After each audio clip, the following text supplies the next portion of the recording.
여러분 안녕하세요. 서인천고등학교 물리학원 오리엔테이션입니다. 학교에서 만나기 전에 온라인에서 먼저 만나게 되었네요. 반갑습니다. 먼저 물리학원에 대해서 구체적으로 이야기하기 전에 과학의 전반적인 성질에 대해서, 과학이 어떤 학문인지에 대해서 먼저 이야기하고 싶습니다. 과학이란 무엇일까요? 여러분은 과학하면 어떤 생각이 나시나요? 선생님 같은 경우는 과학하면 항상 떠오르는 시가 있습니다. 바로 김춘수의 꽃이란 시입니다. 요즘 같은 봄 계절에 되게 잘 어울리는 시죠. 아마 문학 시간에 들어봤을 것 같아요. 선생님이 시 한 수를 퍼드리겠습니다. 내가 그의 이름을 불러주기 전에는 그는 다만 하나의 몸짓에 지나지 않았다. 내가 그의 이름을 불러주었을 때 그는 나에게로 와서 꽃이 되었다. 네, 김춘수 꽃의 시의 일부분을 읊어드렸습니다. 내가 그의 이름을 불러주기 전에는 그냥 하나의 몸짓이었대요. 그런데 이름을 불러주니 나에게로 다가와 꽃이 되었대요. 그 말은 어떤 하나의 유의미한 존재가 된 것이겠죠? 그러니까 내가 관심을 가지든 가지지 않든 원래 존재하는 대상이었는데, 그런 나와 관련하는 대상이 내가 관심을 가지고 의미를 부여해주니까 나에게 유의미한 존재가 된 것입니다. 이 원리가 과학이랑 너무 똑같아요. 과학은 절대 어려운 게 아닙니다. 우리가 살고 있는 자연 속에서 자연이 움직이는 원리, 자연 현상들에게 이름을 붙이고 의미를 부여하는 것. 이것이 바로 과학입니다. 예를 들어 볼까요? 옛날 사람들은 지구를 향해서, 그리고 태양계에 있는 전체 행성들을 향해서 무한한 에너지를 공급해주는 존재가 있는데, 그 존재는 아침이 되면 뜨고 밤이 되면 지고, 그래서 그 존재가 너무너무 중요하고 유의미하기에 아마 이름을 붙여줬을 겁니다. 뭐라고? 태양이라고요. 그리고 우리가 지구 안에서 이 땅에 발을 딛고 살아갈 수 있도록 지구는 항상 지구 중심으로 사람을 잡아당기고 있어요. 이것 또한 사람이 살아가는데 너무 중요하고 유의미하기에 사람들은 이름을 붙였을 겁니다. 뭐라고요? 네, 중력이라고. 바로 이겁니다. 과학은 우리 주위의 아름다운 현상들에게 의미를 부여해 주는 것, 이것이 과학입니다. 이제 이 의미를 부여해 주는 자연 현상의 영역에 따라서 과학은 크게 네 가지로 구분돼요. 물리학, 화학, 생물학, 지구과학입니다. 이제 이 네 가지 학문에 대해서 간략하게 한번 알아보겠습니다. 물리학은 물체 사이의 상호작용과 물체의 운동, 그리고 물체의 구성과 성질의 변화, 에너지의 변화 등을 연구해서 자연을 이해하는 학문입니다. 예를 들면 물체의 현재 운동 상태를 판단해서 향후 몇 초 또는 몇 분 뒤에 운동을 예측할 수도 있고요. 그리고 100m 높이의 건물에서 물체를 떨어뜨리면 몇 초 뒤에 물체가 지면에 도달할지, 그리고 에너지는 어떻게 변하는지 등을 다루게 됩니다.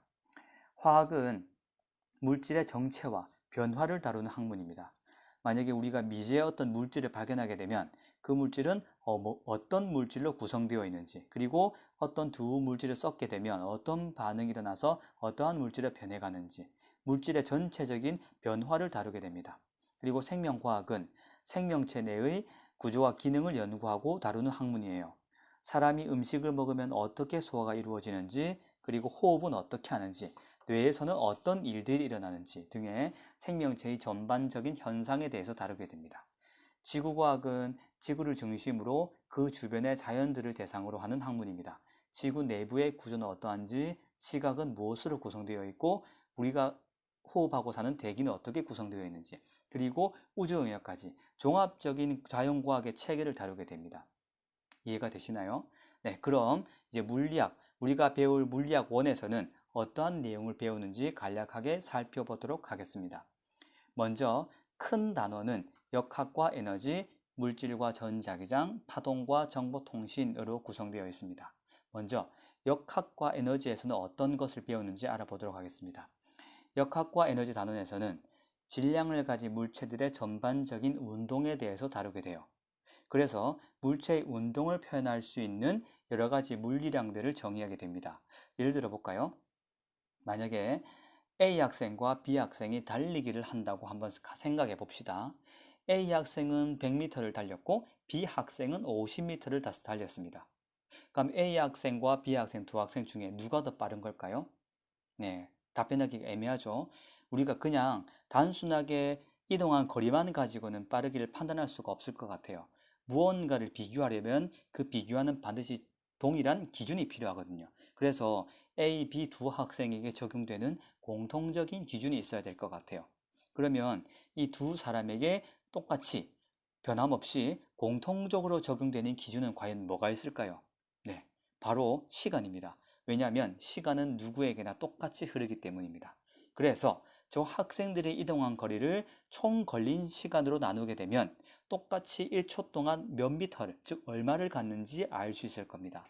만약 A 학생이 100m를 10초 만에 갔고 B 학생은 50m를 5초 만에 갔다고 한다면 A 학생은 1초 동안 10m를 간 것이고 B 학생은 1초 동안 10m를 간 것이기에 결국 두 학생은 빠르기를 생각한다면 이동거리는 달라도 시간이 그만큼 더 차이가 났기 때문에 같은 빠르기로 이동한 것이겠죠.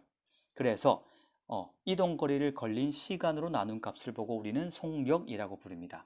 자, 이런 것처럼 물체들의 전반적인 운동에 대한 표현을 다루게 됩니다. 속도, 가속도, 운동량, 충격량 등등 여러 가지 표현들을 다룹니다. 이러한 운동의 표현들을 누가 만들었냐면 뉴턴이라는 물리학자가 아주 멋지게 만들어 놨어요. 그래서 뉴턴은 시간은 모든 사람이 똑같이 절대적으로 흐른다고 생각했기에 시간을 기준으로 여러 물리량들을 만들어냈습니다. 그런데 세월이 흐르고 시간이 흘러 아주 천재적인 과학자가 등장했죠. 그 과학자는 뭐라고 주장했냐면 시간은 절대적으로 흐르지 않고 상대적으로 흐른답니다. 즉, 사람마다 시간이 다르게 흐를 수 있다는 겁니다. 시간이 상대적으로 흐른다. 이 내용을 기초로 특수상대성 이론이 발표됩니다. 바로 아인슈타인이 그 특수상대성 이론을 발표했죠. 그래서 아인슈타인의 특수상대성 이론까지 배우게 됩니다. 되게 기대되시죠? 그 다음에 두 번째 단원인 물질과 전자기장에서는 물체의 운동이 아닌 물체를 이루고 있는 원자들 세계 속에 들어가서 원자들에 대해서 배우게 됩니다. 스케일이 어마어마하게 작아진 것이죠. 원자는 무엇으로 구성되어 있는지, 원자 속에 있는 전자들이 가지는 에너지, 그리고 원자 같은 아주 작은 세계에서의 힘, 그리고 에너지 등을 배우게 됩니다. 역학 단원에서는 질량을 가진 물체들, 즉 눈에 보이는 아주 가시적인 물체에 대한 운동을 배웠다면 두 번째 단원에서는 원자 단위의 아주 작은 미시적인 입자들에 대한 힘과 에너지 등을 배우는 것입니다. 원자 세계를 이해하다 보니까 우리가 전기, 자기까지 이해할 수 있게 됩니다. 따라서 전기현상과 자기현상을 배우게 되죠. 이렇게 우리는 이해할 수 있는 범위가 점점 넓어지는 것입니다. 이 말은 우리가 자연을 좀 더 알아간다는 의미라고 똑같겠죠? 그 다음 3단원에서는 파동에 대해서 배우게 됩니다. 역학에서는 에너지를 가진 물체의 직접적인 충돌이나 또는 물체의 이동에 의해서 에너지가 전달되죠. 그러나 어떤 매개 물질을 통해서 에너지가 전달되는 방식이 있어요. 그게 바로 파동이라는 겁니다.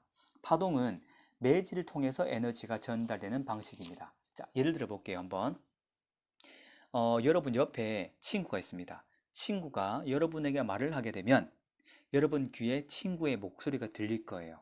이 말은 친구의 성대의 진동이 매질인 공기의 진동을 만들어내고 그 공기의 진동이 계속 전파되다가 여러분의 귀에 있는 고막을 진동시켜서 여러분은 소리를 듣게 되는 거예요. 즉, 친구의 성대의 진동이 여러분의 고막을 바로 진동시키는 게 아니라 매질의 진동이, 즉 매질인 공기의 진동이 여러분의 고막을 진동시킨 거죠. 따라서 매질을 통해서 이 파동 에너지가 전달되는 겁니다. 이것이 우리는 파동이라고 부르는 것이죠. 그래서 이 마지막으로 3단원에서는 파동의 성질에 대해서 다루게 되고 빛에 대해서도 다루게 됩니다. 왜냐하면 빛은 파동성을 가지기 때문에.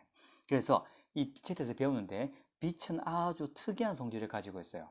파동성도 가지지만 입자성도 가진다는, 즉 빛의 이중성에 대해서 다루게 됩니다. 되게 재밌겠죠? 이렇게 배우면 좋겠지만 조금 더 나아갑니다. 뭘 또 배우냐면 방금은 빛이 입자성도 가지고 파동성도 가지는데 그러면 질량을 가진 물체 또한 입자성을 가지지만 파동성도 가진다. 물질의 이중성까지 배우게 됩니다. 대박이죠? 이렇게 우리가 배울 물리학 내용은 이렇게 구성되어 있습니다. 간략하게 요약하자면 질량을 가진 가시적인 물체들의 운동에 대해서 배우고 아주 작은 원자 세계인, 즉 미시적인 세계에 대해서 배웁니다. 그 다음에 또 다른 에너지 전달 방식인 파동에 대해서 배우게 됩니다. 이렇게 물리학원을 배울 테니 여러분 기대하시고 네, 수업 시간에 봅시다. 그러면 다음 시간부터 본격적으로 수업에 들어가 보도록 하겠습니다.